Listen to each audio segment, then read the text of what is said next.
as you probably noticed, I'm sitting in a shirt, and that's because I actually work full-time in financial services, and I studied business at university.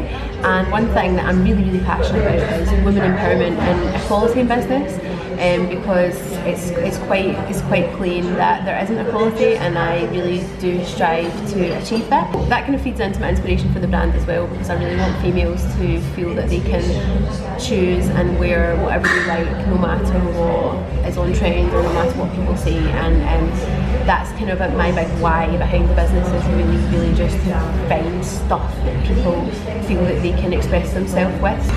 It seems like Hunted Vintage just came around really quickly, and it has, but it's actually been a longer process than you might think. So I've been selling vintage clothing online for years. I used to just buy things off eBay, style them up and sell them on for a bit of a higher price. I've always been a bit of a money maker. I've always been quite entrepreneurial. It allowed me to make some money, but didn't really allow me to have the kind of presence and do what I really wanted to do with clothing and fashion, which is allow people to express themselves however they wish, no matter what society says. So I decided to set up my own brand that was originally called Elephant Juice Vintage. The reason for Elephant Juice is that if you see Elephant Juice in the mirror, it kind of seems like you're saying I love you, so it's I love you vintage, Elephant Juice Vintage. And so I started that in January 2015. I started buying wholesale vintage, which was a big step. It's a bit riskier because you're buying things in bulk, and therefore you've got a bit of a bigger risk of trying to actually offload that and get people that want to buy those clothes, that want to buy your pieces. So started doing that, tried a few wholesalers. At this point I wasn't handpicking vintage, so I was just stating what items of clothing I wanted and getting them sent to me.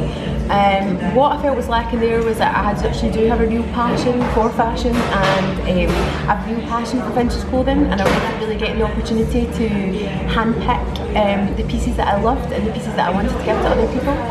So later on in the year I found a wholesaler in London that I went to actually handpick the vintage, so spent like 5 hours in a warehouse picking all these amazing things. Then I brought them home and decided to do a bit of a rebrand into Hunted Vintage, and Hunted is all about let us do the hunting for you. So that's our kind of tagline, and the reason that is because I know myself that amazing vintage stuff can be quite hard to find, but it's also quite time consuming.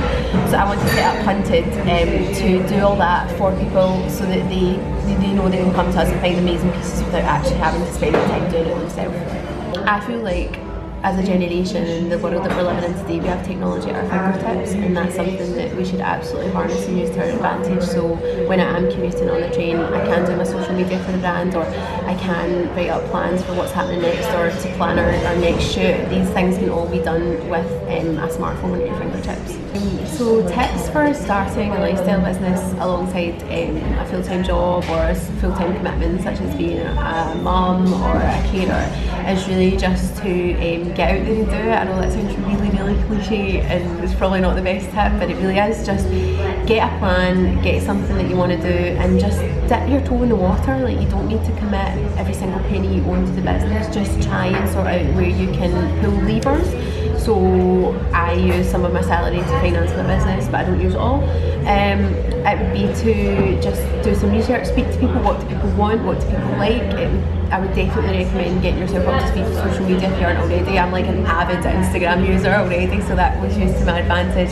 If you're not, just try and get involved with that scene and see what's happening and how you can best leverage that.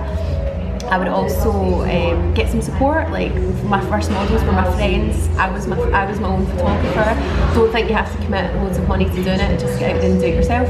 And probably just have fun with it. Like, that's really cliche as well, I know, but there's no point in doing it if you're hating it. So just make sure that it's fun along the way.